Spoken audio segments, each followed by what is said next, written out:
Today I wanted to reflect on Guillermo del Toro's Cabinet of Curiosities, the entire season 1. And then I wanted to close out with like a best to worst list of each of the episodes. So Guillermo del Toro's Cabinet of Curiosities is a horror, fantasy, sci-fi anthology Guillermo del Toro produced on Netflix. Each episode is directed by somebody else and it's telling an entirely different self-contained story. One of the things I loved about this show as a whole is every single episode opens with Guillermo del Toro at his Cabinet of Curiosities. He explains to us that the Cabinet of Curiosities is something that existed before travel was easier for people, and it was like a collection of things. They told stories and were of interest to visitors or guests. And inside could be like a unicorn horn or a dragon's tooth or a special key. It has a lot of possibilities. I love this as a vehicle to tie the anthology together. And I also love the Cabinet of Curiosities as like this intricate thing that he's pulling different like little mementos out of to describe each individual episode. It's kind of like the intro guy in the Twilight Zone, and he looks like he's having such a great time doing it. So this is not a popular opinion on the Cabinet of Curiosities. Most people think that Guillermo del Toro looks awkward or perhaps isn't used to being on camera. I feel like Guillermo del Toro was just playing himself. I just did a huge marathon of Guillermo del Toro movies, and I did a lot of research with interviews and videos of him describing each of the movies, including ones that he presented and executive produced.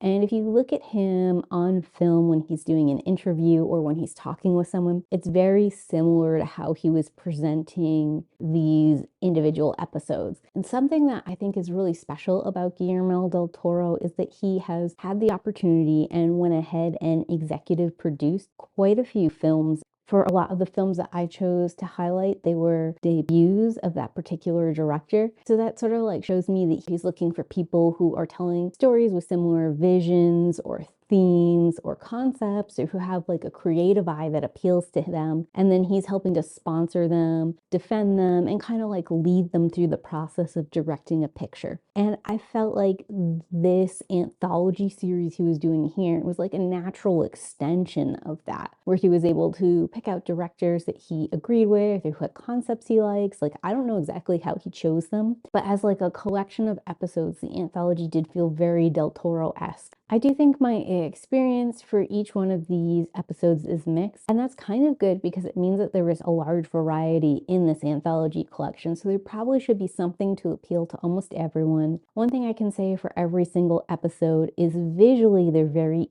stunning. Most of the stories also had like a decent premise or decent characters, hopefully both.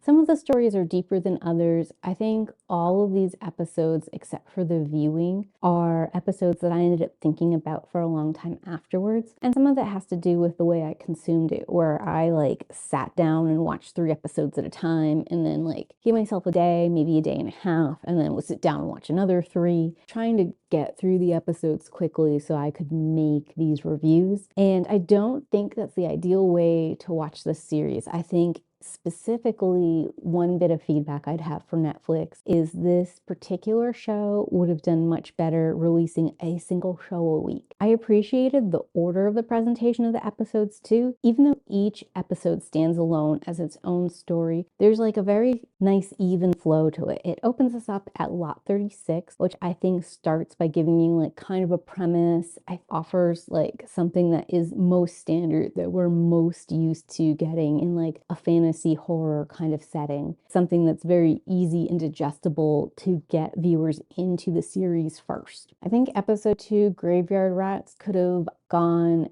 as the 2nd episode, the 3rd episode, or the 7th. The 2nd is fine where it is, but if I were swapping placement, it could go in any of those spots. 3 at the autopsy is perfect. 4 and 5 need to go next to each other because they're both H.P. Lovecraft stories. I think starting with the one that story-wise is more straightforward and then jumping into Dreams in the Witch House is the way to go with it. I guess I like 7, the viewing where it is the hard break in something extremely different than H.P. Lovecraft to kind of like snap us out of cosmic horror mode and move us into what I think is a perfect close in the murmuring. As far as where I would rank each one of these episodes, none of these episodes is bad. The one with the lowest rating is going to be The Viewing at 2 stars. And even that, the 2 stars is a bit relative. It's like 2 stars compared to everything else in the anthology. There is something interesting going on. There is a very distinct point of view. Even if I don't like the story that much, there's so much personality and intrigue happening that I can let some of my personal dislike go for the sake of the artistry that's happening there.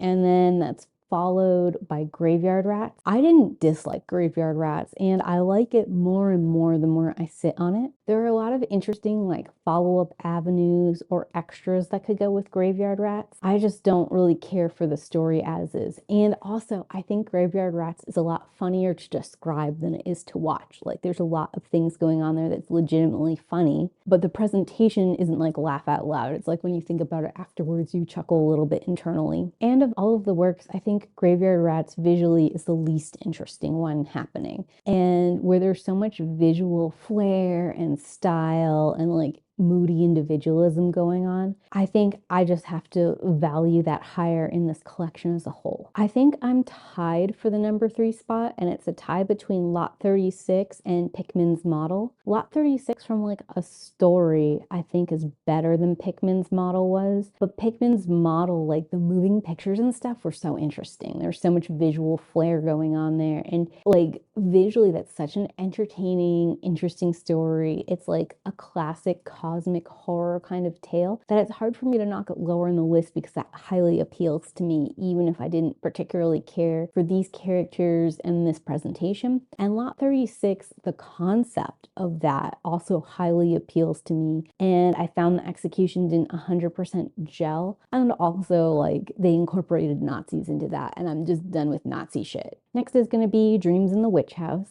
This is another H.P. Lovecraft adaptation. It is okay. I got a lot of satisfaction out of this specifically because the actor who used to play Ron Weasley is facing off against a rat in like a fantasy witch scenario. And I just thought that was funny given that Ron Weasley's familiar is a rat that turns out to be Peter Perigwig in Harry Potter.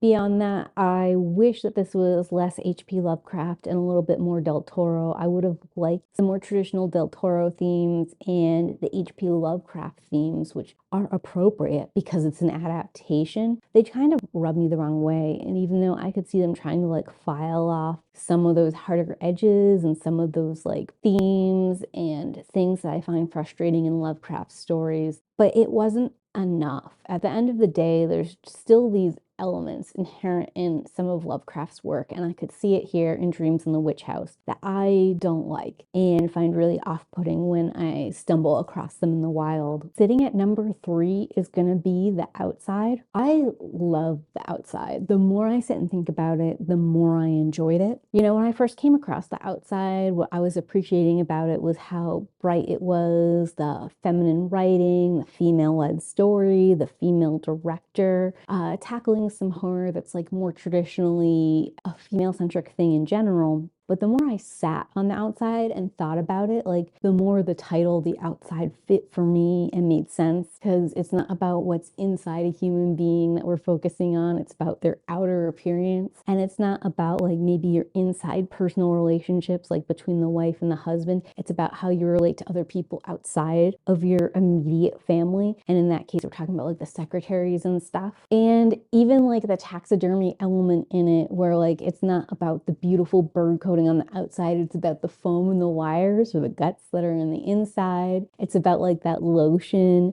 that's like you're putting on the outside of your skin, but you have to like let it into you and let it like subsume your being so that your outsides can be desirable. Like those two terms, I just really liked them and could find different ways to use it and different kinds of complexities. Another thing I like about it is that it is a Christmas episode. So you can bet that this is like the one episode in this anthology I might trot out during the Christmas season to play for everyone. It's got like the bright colors and stuff. I'm just gonna argue that it belongs in the holiday seasons. A little bit I can have that spooky reminder. A little bit it can be about how Christmas is about sharing family love and family time connections. It's not about performance for other people. It is about charity and goodwill and goodness that is within all of us. And that brings us to number 2, The Autopsy. For the longest, I thought this was going to be my number 1. This is a beautiful, perfect little mini movie of an episode.